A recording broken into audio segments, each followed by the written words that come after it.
perdón, la semana. Ustedes ya saben cómo es la cuestión de las redes hoy en día. Que la comunicación acerca, por ahí decía un refrán, acerca a los lejanos, pero separa a los cercanos. Es verdad. Y platicábamos ahí, y no solamente en esta ocasión, sino alguna otra, acerca de pues temas que nos involucran a todos como parte de la iglesia, parte de la congregación. Y salió ahí, y no sé ni por qué, ni cómo salió esta idea de que hiciéramos un análisis acerca de una doctrina de nosotros, que de hecho es una que lo tiene nuestro hermano. Y cuando yo le diga, preséntate, y resulta, hermano, que de verdad no recuerdo cómo se originó este punto, pero era una idea que yo ya venía como, digamos, trabajando a nivel neural, ¿no? ¿Sí, hermano? Nos lo solicitó los hermanos de la novena, nos solicitaron escuchar esta parte doctrinal, hermano, y lo invitamos a que hiciera esa consideración. Así fue como nació la idea. Por lo menos de este lado, sí. O no nació de un comentario por ahí. Bueno, en fin, la cuestión, hermanos, es de que vamos a hacer un análisis, no voy a decir crítico, histórico o doctrina, no, porque es un punto de fe, pero sí un análisis histórico, profético, de este punto de fe, que es el cristianismo. Miren, para iniciar, yo quisiera evocar un poquito en la memoria de ustedes aquellos recuerdos de muchos de nosotros, ¿no? Que fuimos niños, jóvenes y adolescentes, que crecimos dentro de la iglesia y que el punto profético o la porción profética estaba bien marcada como parte de nuestro quehacer diario en nuestra vida dentro de la iglesia y fuera de ella. No sé si lo recuerdan ustedes, aquellos que ya rondan los 30, 40, quizás los 50 años como servidor, que la iglesia acostumbraba mucho, amados hermanos, incluir un tema profético. En las escuelas sabáticas, yo recuerdo que muchísimas veces, o muchísimas de las ocasiones, amados hermanos, incluían profecías. Y si no mal recuerdo, yo estando como de la edad de nuestro hermano Hasser, justo, estábamos estudiando una escuela sabática que era todas las profecías del libro de Daniel, todas. Y yo me acuerdo, hermanos, que el pastor de la iglesia, una iglesia muy humilde, nuestro pastor era un albañil, poco letrado, no sabía mucho de la escritura. Sin embargo, en la parte que le tocaba trabajar, era muy dedicado. Me refiero al trabajo de la iglesia, muy dedicado. Él ya no mora con nosotros, ya descansa en el Señor. Pero yo me acuerdo que cuando iba a empezar el estudio de escuela sabática, él me pedía que llegara temprano a la iglesia, antes que nadie, y en un pizarrón, hermano, muy rudimentario por ahí, con gises de colores, pues dibujara la imagen de la bestia de que tocaba en el estudio de escuela sabática. Si a veces era la profecía de la bestia terrible, ¿no? Que tenía dientes de cobre o de bronce, pues había un librito de profecías por ahí, un libro que circuló por muchos años, donde vienen esas imágenes. Entonces yo tomaba el librito y empezaba a dibujarlo y empezaba a imaginar esa. Cuando uno hace los trazos, hermanos, del dibujo, empieza a imaginar pues qué tan grande o terrible era, ¿no? O el cuerno pequeño, ¿no? Estaba la imagen de aquella, un rostro como felino, que tenía 9 cuernos y uno le botaba, pero que tenía ojos y boca, ¿no? Y cuando yo lo dibujaba, créanme que no es lo mismo, es una sensación diferente al hecho de simplemente observarlo, a que tú lo empieces a dibujar en el pizarrón y empieces a ver y ver detalles, ¿no? que la escritura lo va narrando, ¿no? Si recuerdan todo esto que les estoy platicando, ¿no? La profecía del cuerno pequeño, la profecía de el cordero que tenía 2 cuernos, las 4 reinos universales. Todo esto, hermanos, siempre lo plasmaban en una estudio de escuela sabática que causaba mucho interés, no solamente en la congregación, sino también era un punto en el cual podíamos explicarle a la gente que no creía como nosotros, que había un futuro promisorio, pero también había un futuro que pudiera ser violento, ¿no? De repente, cuando leemos las escrituras en Apocalipsis, pues no vemos que todo sea armonía y felicidad, sino momentos de verdaderas crisis de mortandades, enfermedades, plagas. ¿Sí me explico? Pero las bondades de Dios a través de su escritura, pues también brinda esperanza, brinda un futuro promisorio, etcétera, etcétera. Bueno, entonces, dentro de todo este cúmulo de enseñanzas, en nuestros puntos de fe, que son 40 puntos de fe, ¿sí, hermanos? ¿Sí? ¿Son 40 puntos de fe? Sí, bueno. Le voy a pedir que la presentación le dé a la segunda diapositiva. Ahí está. Este es el punto de fe y es el número 21, porque los tenemos numerados. ¿Alguien recuerda cuál es el número 1? La Biblia. Y en el punto número 1 es como una confesión de fe. Entonces dice, creemos, todos los miembros, creemos que la Biblia es inspiración divina, etcétera, etcétera, etcétera, ¿no? Antes era muy común que se estudiaran los puntos de fe y que entráramos en una etapa, hermanos, de concientización, ¿no? Porque ahí vienen los fundamentos básicos de nuestra fe. Pero el número 21 es un punto profético. ¿Sí se dan cuenta? Es un punto profético. Pero ¿por qué es importante el punto 21? ¿Y por qué el mensaje del tercer ángel? Si en el libro de Apocalipsis y en el libro de Daniel y en todos los libros proféticos, hermanos, pues hay mensajes y mensajes importantes. Pero ¿por qué el 21 tuvo que quedar plasmado allí? Y si lo leemos, porque ustedes estoy seguro que ya no han leído, dice así: creemos, es una confesión como de fe, ¿sí o no? Sí. Esa palabra, creemos, nos engloba a todos. Y todos respaldamos ese punto como cierto y verdadero, porque lo creemos. Entonces, en ese plano estamos cuando hablamos de este punto. Conforme a la profecía, dice, la bestia profética es el imperio romano. Entonces, por principio de cuentas, este punto profético está plasmado en el libro de las Revelaciones, capítulo 14. ¿Sí? Por eso hace referencia a que la bestia apocalíptica es el imperio romano. Y ya no tenemos, por el simple hecho de que lo creemos, ¿verdad? No quiere decir que tengamos que investigarlo o estudiarlo, pero ahí lo está diciendo de una manera sencilla y parece que sin duda o parámetro de discusión, que la bestia es el imperio romano. Y sí, porque si vamos viendo cómo la Biblia en Apocalipsis narra a la bestia, pues la identifica claramente con el imperio romano, que es una mujer que cita en 7 colinas. Ahí está, una señal, ¿no? Porque Roma está fundada sobre 7 colinas. Una de ellas es la colina Vaticana, donde está hoy la Basílica de San Pedro. Entonces sí hay argumentos históricos que pudieran demostrar y decir, sí, esa bestia apocalíptica es el imperio romano.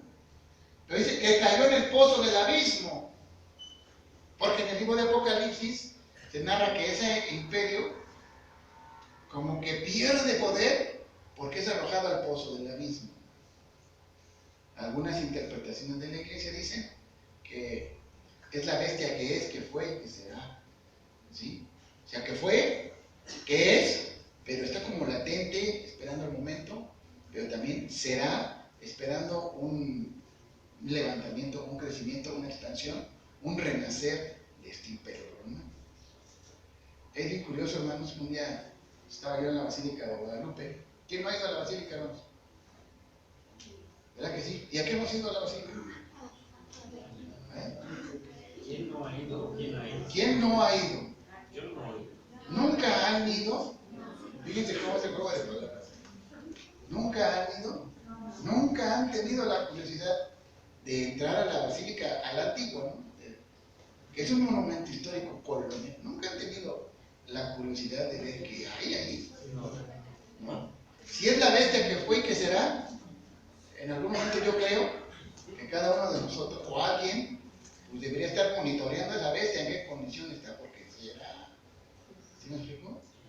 ¿Quién se toma el papel de ver cómo va esa bestia? Porque será. En un pórtico que yo sí fui, hermano, le voy a decir por qué.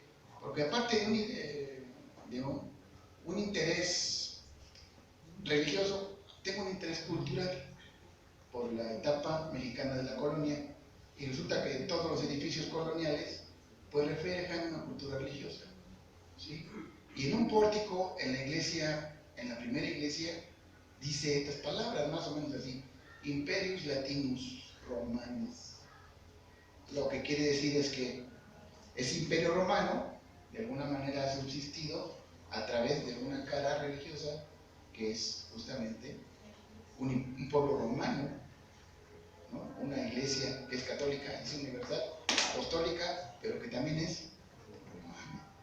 Yo el título no se lo puse, Latinos Imperios Romanos, ¿no? Bueno, dice en tiempo pasado, y que se levantará en la segunda venida del Señor Jesucristo. Ese es nuestro punto profético, es decir, deberíamos estar esperando nosotros que antes de la llegada del Señor Jesucristo en su segunda venida haya un renacer, un resucitar, un revelamiento de esta bestia, ¿no? De ahí la importancia de que alguien tendría que estar monitoreando, o no tomamos en caso, o no tomamos muy en serio el punto y lo dejamos como algo cultural, nada más. Pero es que es un punto de fe, no podemos darle la espalda al punto de fe. ¿Sí explico, hermanos? Dice además, antes de la segunda venida, para recuperar su poder, para perseguir a quién. Ese es el punto de fe. Y créanme que yo lo bajé el día de ayer de la página oficial de la Iglesia de Dios. Aunque hay un proceso de actualización, este es hasta ahorita el oficial. Y aquí claramente habla de una que perseguir a la iglesia. En épocas pasadas, hermanos, cuando un pastor o un ministro hablaba de la persecución venidera, todo el mundo se ponía a temblar y a orar. Porque claramente nos decían, va a haber una persecución venidera. Y hasta nos hacían cuentas que iba a durar media hora, 2 semanas. Y que en esas 2 semanas teníamos que estar ocultos, hermanos. Teníamos que tener reservas alimenticias, ¿no? Así nos enseñaron, así crecimos con eso. ¿Sí o no? Pero han pasado muchos años y nuestro enfoque doctrinal se ha desviado un poco por cuestiones un tanto cuanto social cristianas, que no tienen nada de malo, ¿verdad? Y nos hemos enfocado a la familia, es admirable, está bien, qué bueno, ¿no? A la crianza de los hijos, esta escuela sabática, todo es el celo de Jehová, ¿sí o no? Es decir, el amor a nuestra doctrina y el apego a ella. Ese celo, ¿no? Y está bien. Pero esta parte no quiere decir que la hemos descuidado, pero ya no la hemos explorado. La hemos dejado como en espera. ¿Sí me explico? Bueno. Entonces ahí habla, fíjense nada más, que perseguirá la iglesia de Dios. No obstante todo ello, se predicará el mensaje. Por eso es importante. Se predicará el mensaje del tercer ángel que habla el libro de Apocalipsis, que está en el capítulo 14. Eso es lo que dice nuestro punto de fe. ¿Cómo lo ven, hermanos? Ahora que lo hemos leído con un poquito de cuidado y determinación. Hay pasajes bíblicos, como todos los puntos de fe, que tratan de brindar un apoyo teológico a nuestra creencia, a nuestro punto de fe, a nuestro punto doctrinal. Y ahí viene, y otros vamos a leer con calma.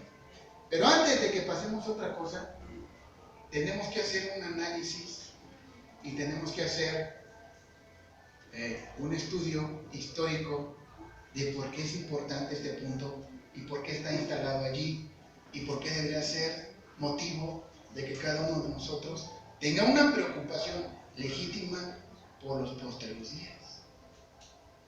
Y miren, la primera evidencia que yo encontré acerca de este asunto lo encontré en una carta antigua que se editó en un libro, ¿no?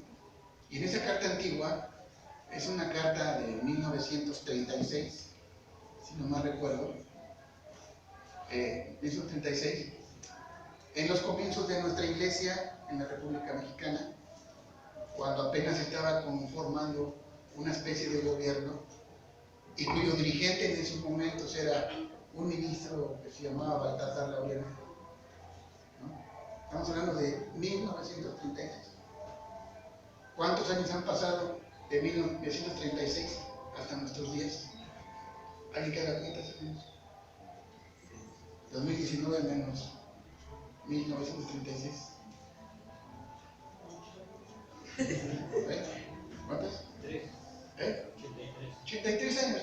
Yo creo que no hay nada de 83 años por aquí, ¿verdad? Bueno, por esos días, en la iglesia, o en la iglesia incipiente que ya estaba tomando forma, pero ya había problemas. Había situaciones de administración en la iglesia, y en aquellos días la iglesia estaba como afiliada a un movimiento en Estados Unidos de la Iglesia de Dios. Entonces, en esa carta hay un reporte de ese ministro, Baltasar Laureano, al que entonces era el presidente de la Iglesia de Dios en Estados Unidos, un tal Dover. Y parte de la carta narra acerca del tercer ángel. Estamos hablando del año 1936. Denle clic, hermano, por favor. Y ahora regrésese. Ahí está. Esa carta dice así, lo anoté yo de todos modos para que la podamos leer. Y es casi al final, y como para concluir, porque este pastor estaba tratando de explicarle a este señor Dover todos los problemas que tenía la iglesia, de cómo se administraba, y que había hermanos que hacían esto y aquello otro, y quejas, pero que al final él resumía así: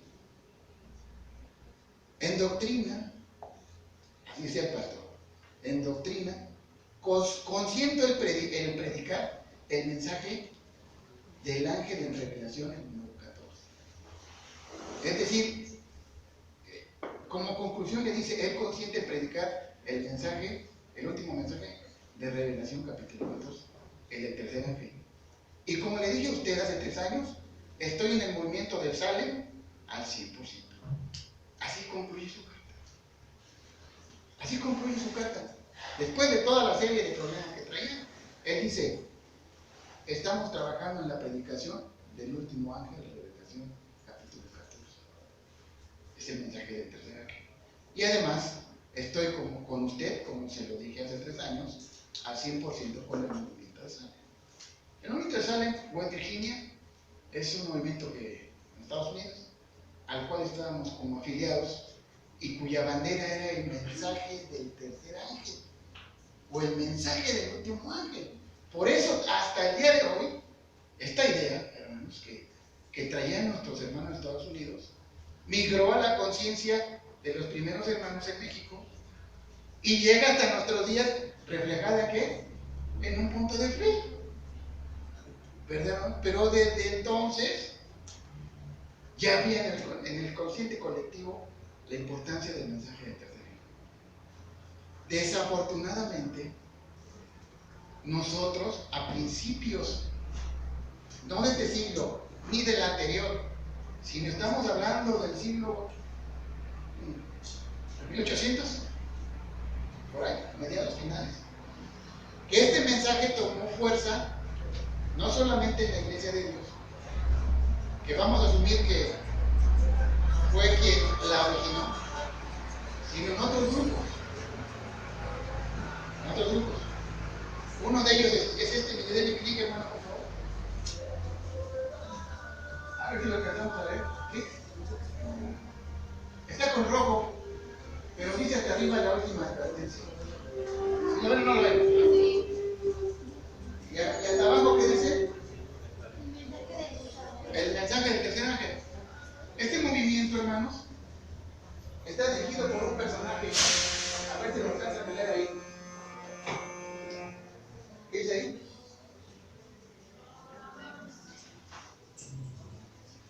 ¿Qué dice?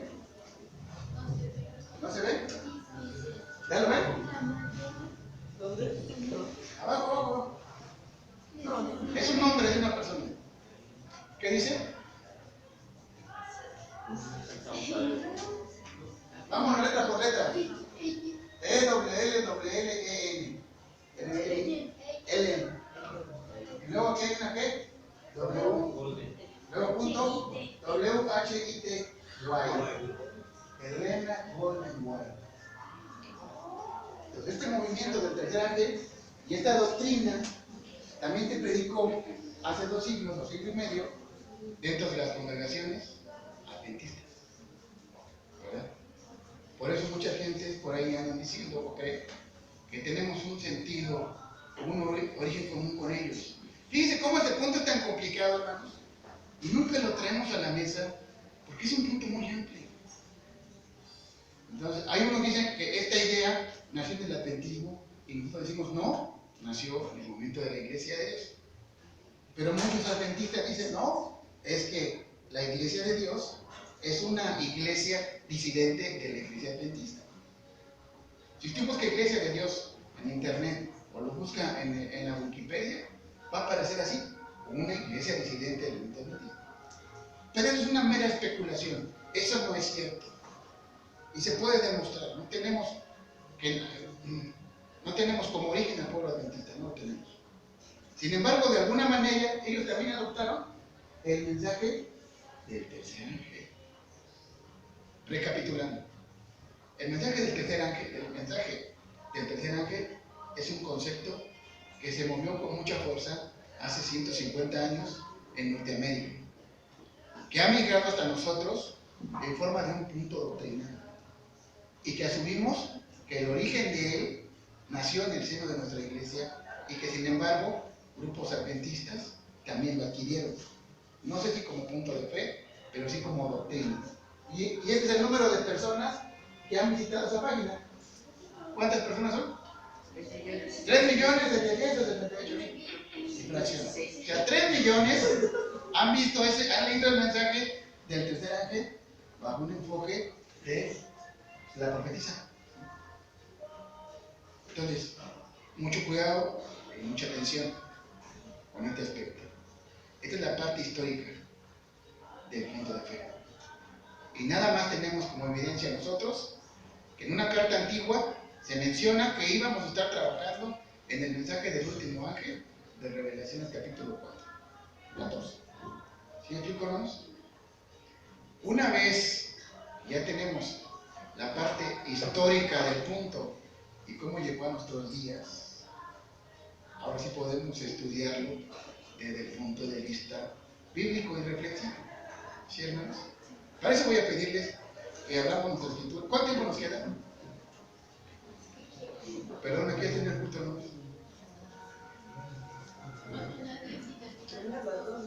¿Tenemos aquí horas? Tiene todavía unos como 45 minutos.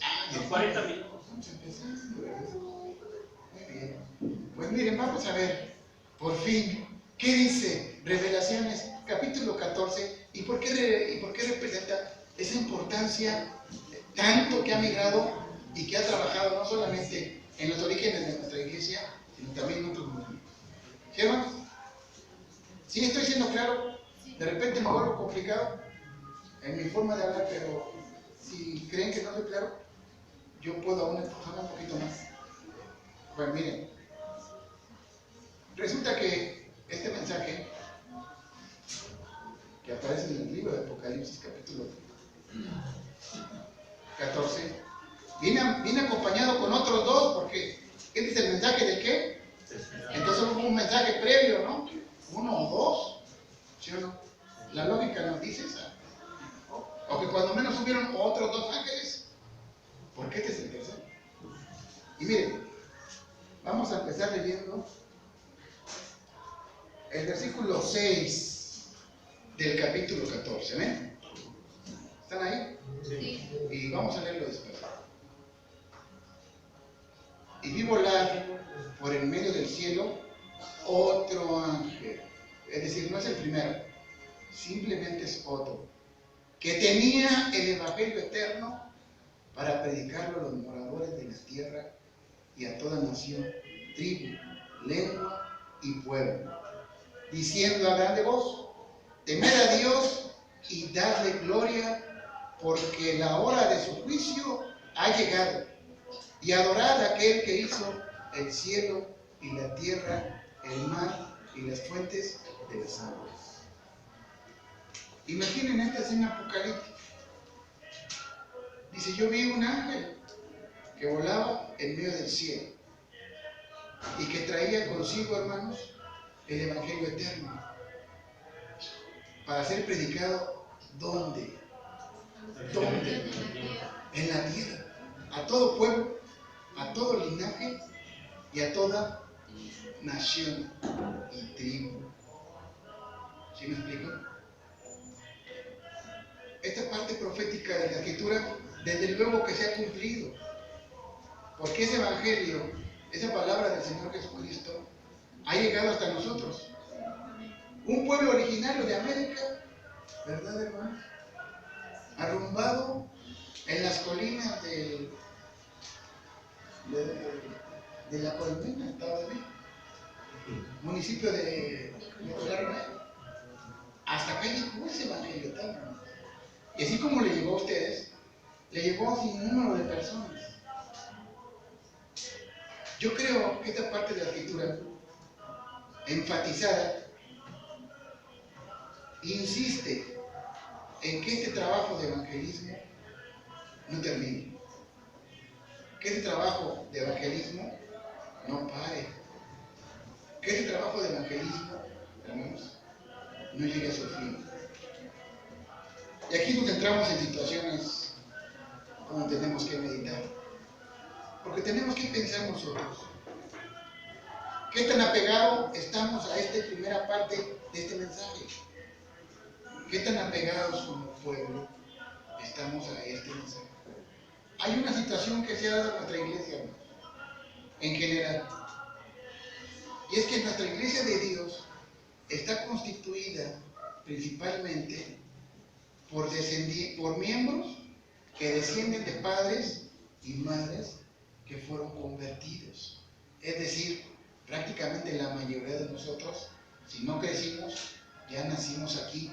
Es decir, somos un pueblo que hemos adquirido este evangelio por una cuestión generacional. Levante la mano. ¿Quién fue el último que se convirtió en esta congregación? A la iglesia de Dios. ¿Quién sería el último? Mi familia en el 79. Mi familia en el 79 se convirtió a la iglesia. Pero ¿quién es la más joven aquí?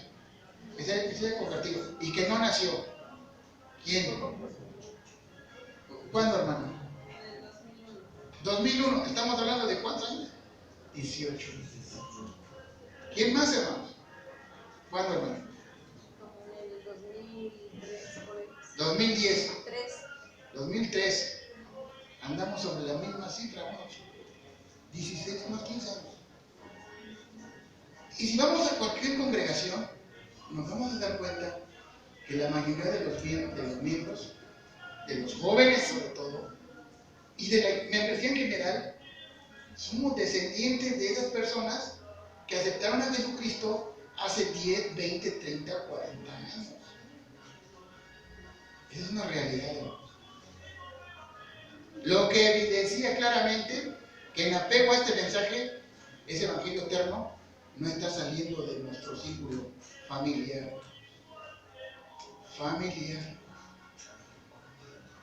Y damos gracias a Dios porque muchos de los hijos se quedan, pero otros muchos de los hijos no se quedan y se van, hermanos. Pero nadie llega. Hay un documento que editó por ahí una persona que se llamaba Ralph Patay, que decía que en 1936 la Iglesia de Dios estaba constituida por 3.500 miembros. 1936, 1.500 miembros. 3.500 miembros, perdón. ¿Seremos más que esos hoy en día? ¿Seremos acaso unos 6.000? Es decir, en 70 años no hemos crecido más que el 50%, y ha sido básicamente de forma generacional. Seguramente aquí voy a ver a mis nietos, hermano. Y va a ser más difícil que vea a alguien nuevo que llegue a la iglesia y que abrace el evangelio por cualquier circunstancia. Entonces, en apego al mensaje de este ángel que decía, este evangelio tiene que ser predicado a todo pueblo, lengua, linaje y nación. Gracias a Dios nada más este grupo, nosotros, la Iglesia de Dios, hemos guardado nuestra doctrina y somos como el receptáculo de ella, pero nos la hemos como que adueñado y no hemos dejado que esta fluya al exterior. No hemos dejado que fluya. No hemos dejado. ¿Hay alguna razón? No sé si también es cultural. Lo más seguro es que sí. Que dentro de nuestra cultura como iglesia no tenemos, hermanos, en nuestras conciencias la labor de evangelismo. ¿Sí me explico? Y es cultural. Si yo veo otro grupo, testigos de Jehová, dentro de su cultura, está ¿qué cosa? Un evangelismo bien arraigado. Pero el de nosotros no.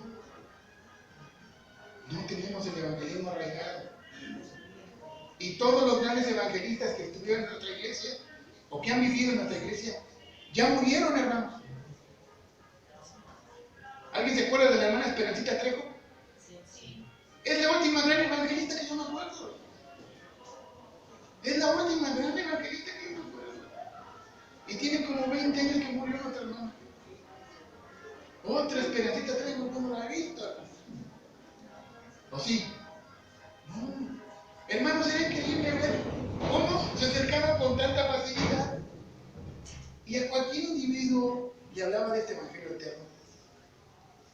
Una habilidad que no hemos adquirido. Y un día pensando en esta situación, yo dije, en alguna parte de este país, donde somos 120 millones de mexicanos, ha de haber una iglesia de Dios, de la conferencia, donde haya un hermano, que sea un verdadero evangelista. ¿Pero dónde estará? ¿Estará acaso en las regiones montañosas de Chiapas? ¿En las desérticas del norte? ¿En las tropicales de las costas? ¿Dónde estará ese hermano? Seguro que hay uno, hermano. O dos, o tres. ¿Sabe qué es lo que podríamos hacer? Y de principio, pues, acercarnos y ver cómo le hacen. Y aprender. O reaprender. ¿Sí me explico? ¿Cómo me gustaría, hermanos, que dentro de nuestro pueblo y de esta región del centro se levantara un verdadero evangelista y que podamos todos aprender del trabajo tan noble que es? Porque otra Esperancita Trejo, que me tocó convivir con ella pocos años, y más que nada en sus últimos días, pues fue un dolor horrible dejarla ir. Y ver que es como, hoy en día anuncian en el radio que hay solamente 21 personas que hablan una lengua indígena. Hay que hacer algo para cuidarlas. Nada más hay 21 personas. Pero evangelista ya no hay. Ya no hay. No tenemos dentro de nuestro pueblo. ¿Sí me explico? Y ahí venía esta parte, ¿no? Del evangelio, de este año. Y luego continúa, hermanos. Dice, versículo 8. Otro ángel le siguió diciendo, ha caído Babilonia, la gran ciudad, porque ha hecho beber de todas las naciones el vino del furor de su fornicación. Y el tercer ángel le siguió diciendo, esta es la parte que involucra todo lo que hemos venido a comentar. A grande voz, si alguno adora a la bestia y a su imagen y recibe la marca en su frente o en su mano, él también beberá del vino de la ira de Dios, que ha sido vaciado puro en el cáliz de su ira, y será atormentado con fuego y azufre delante de los santos ángeles y del Cordero. Entonces, este mensaje, lo único que revela, hermanos, es que cualquiera que lo lea entre en un estado de preocupación. ¿Sí o no? Porque si bien la primera parte dice, voló un ángel con el evangelio eterno, y también hemos descubierto que hemos perdido, hermanos, o hemos reducido nuestras capacidades de compartir este evangelio, también viene después una advertencia. Y es una advertencia terrible que hace que entremos en una etapa de concientización. Y entonces dice, cuidado. Primero, ha caído ese imperio. Lo hemos leído en el punto, ¿no? Que esta vez es el imperio romano. Lo hemos leído. Que ha caído, que de alguna manera ha llegado a su fin, que de alguna manera se ha terminado, que de alguna manera ya no ejerce poderío sobre toda lengua, pueblo y nación. Pero también una advertencia, ¿no?, para todo aquel que de una forma consciente o inconsciente la ha seguido. Porque lo pone en el mismo plano que la bestia. La bestia sufre un castigo, pero también aquel seguidor, que consciente o inconscientemente la ha seguido. Porque también beberá de la ira, del furor del Dios Todopoderoso. Por eso cobraba importancia a principios de siglo. Porque desde ese momento, y no solamente desde ese momento, sino muchos años atrás, si no es que desde el primer siglo a nuestros días, hemos estado pensando en la parusía. ¿Qué es la parusía? La segunda venida de Cristo. La segunda venida de Cristo. Entonces, si estamos pensando en que es eminente, en que es algo presto, en que esto va a suceder pronto, debe haber un mensaje de advertencia. Y esta es advertencia, casi como diciendo, y lo dicen otros versículos, sal de ella, pueblo mío, para que no seas partícipe de su condenación. Lo dice el libro de Apocalipsis. Entonces, la tarea que tendremos que seguir ahora nosotros es, bueno, identificar si en nuestra vida secular hemos adquirido hábitos, costumbres, situaciones, hermanos, que nos vinculen con esta bestia. La pregunta sencilla, ¿hay algo que me vincule con ella? Si existe algo, hermano, inmediatamente tenemos que desecharlo. Por eso era importante el mensaje del tercer ángel. Era un grito, hermanos, de los antiguos pastores para que la iglesia dejara sus formas mundanas de vivir. Por eso le ponían tanto énfasis. Por eso el hermano Baltasar dice, sigo predicando el mensaje del tercer ángel. Hace casi 100 años. Porque era un grito a que el corazón de las personas cambiara. Porque si bien muchos han aceptado el evangelio, ¿verdad, hermanos? Pero de una forma, digamos, intrínseca, seguimos manteniendo hábitos que no son propios del pueblo de Dios, los cuales tenemos que primero identificar y luego desechar. Hemos identificado uno, hemos olvidado el valor del evangelismo y ya no tenemos evangelismo. Ese es el primero. ¿Sí o no, hermanos? ¿Qué tenemos que hacer para que este pueblo retome el proceso y el trabajo de evangelismo? ¿Qué es lo primero que tenemos que hacer, hermanos? Pues estar bien convencidos de nuestra doctrina, de lo que decimos y enseñamos. Porque si no existe este convencimiento, no voy a poder enseñar a nadie. ¿Sí me explico? Y la segunda es, bueno, ¿qué habilidades tengo? Y si no tengo ninguna habilidad, hermano, bueno, Dios mío, ahora sí muéstrame el camino. Ahora sí, Dios mío, enséñame. Porque ya mis fuerzas están limitadas, mis capacidades no son las requeridas, no tengo lo que se requiere, pero tú sí me puedes ayudar. Enséñame qué hacer. Enséñame cómo caminar. Les voy a contar una experiencia. ¿Cuánto tiempo nos queda, hermanos? Dijimos que hasta la 1:30 o al cuarto para las 2. Bueno, todavía tenemos 10 minutos. Fíjense una experiencia, hermanos.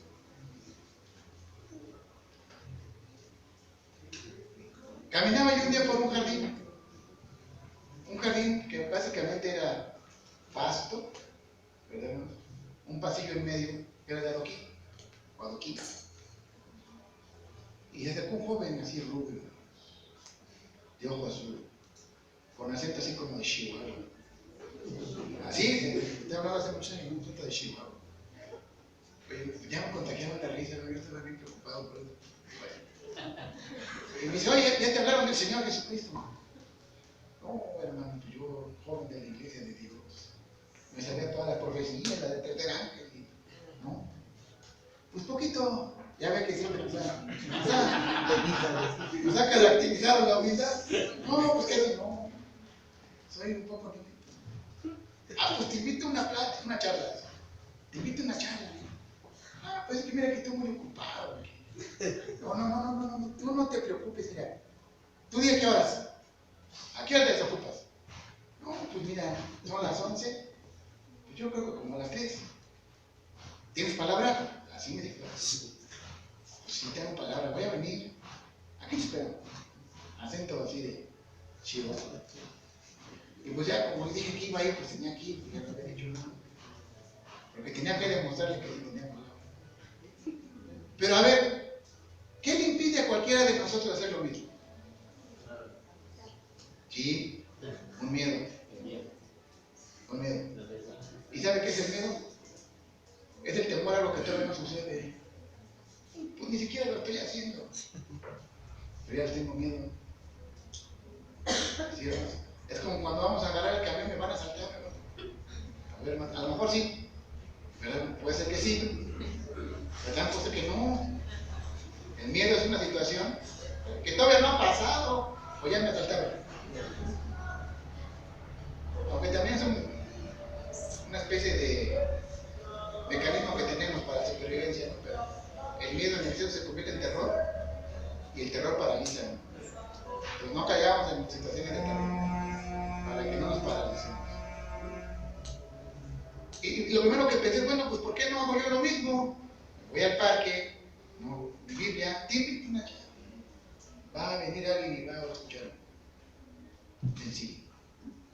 Ya cuando regresé, hermano, era un grupo como de 25 muchachos que habíamos mordido el anzuelo y que estábamos para oír la charla. La charla, ándale pues. Llegó un pastor que era colombiano, moreno.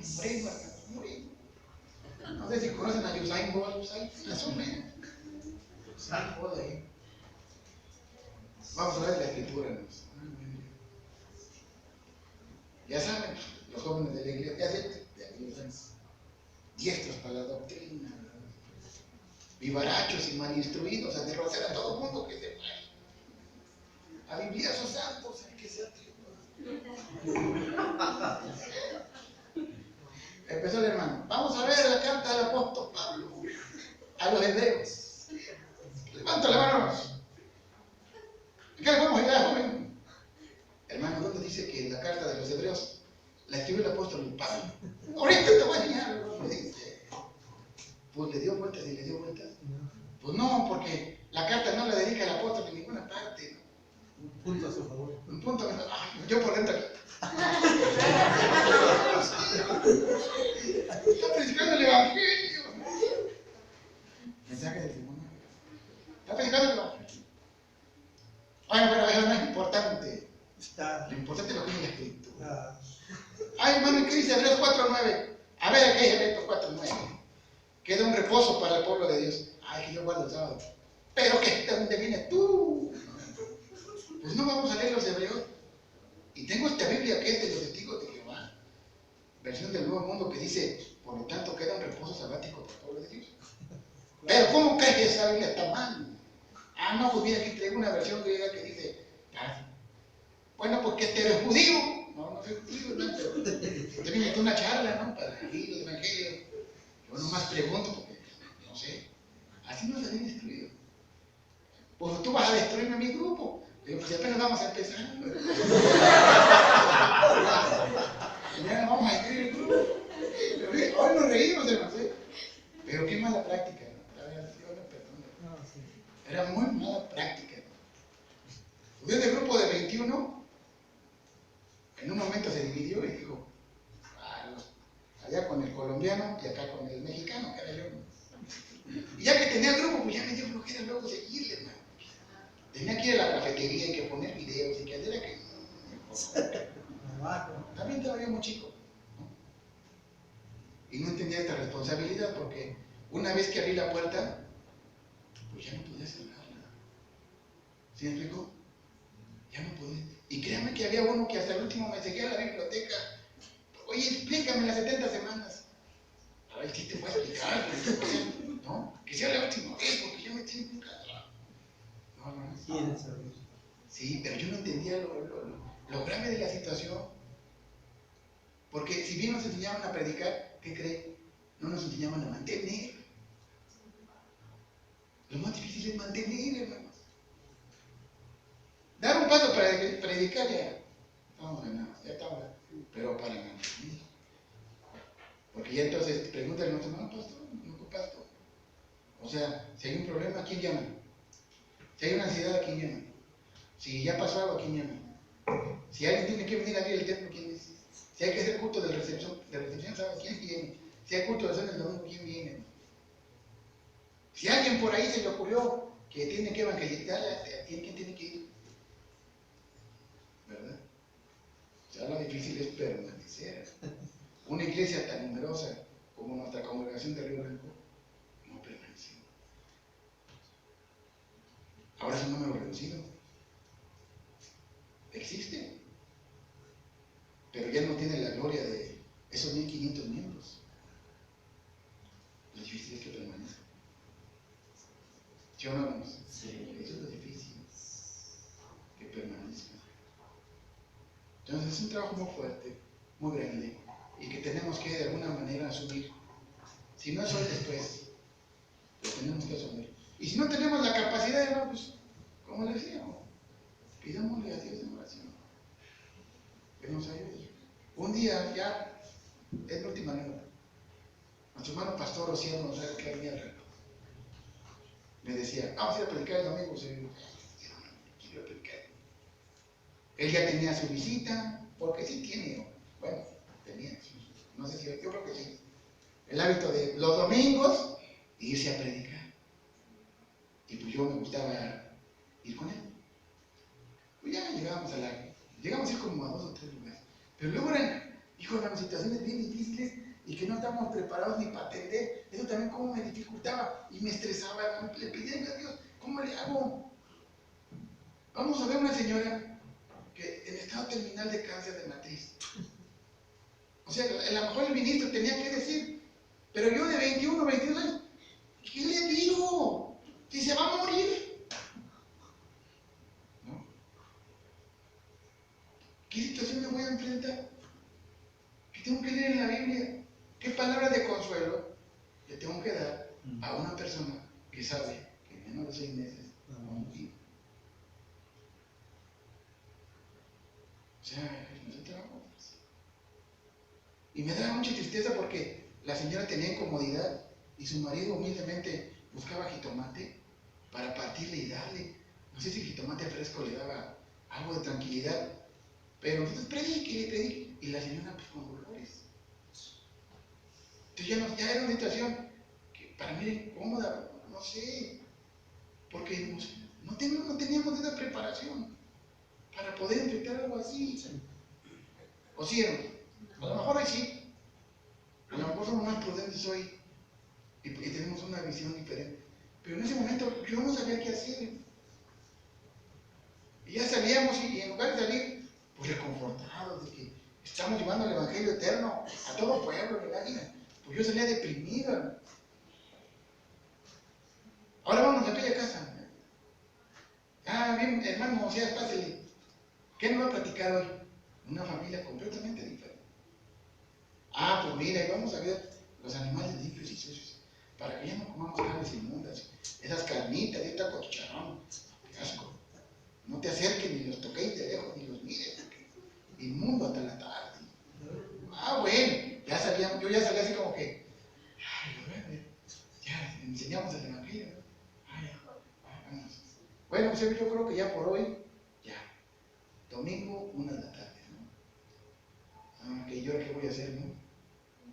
Pues creo que va a jugar el América, ¿verdad? Fíjense más. ¿No? O sea, inmediatamente ya lo estaba yo no quise que sea hoy así, ¿verdad? Pero ya lo asociaba con trabajo recompensa, ¿no? Ya hice el trabajo, me merezco una Coca-Cola, que es fantástico de la América. ¿Sí? Asociamos el trabajo del Evangelio. lo podemos asociar con trabajo de recompensa. Iba yo ya pensando, hermanos, en la coca, si iba a ser de medio litro, ¿no? Y sentía así como que volteaba, y se volteaba. Y una persona ahí,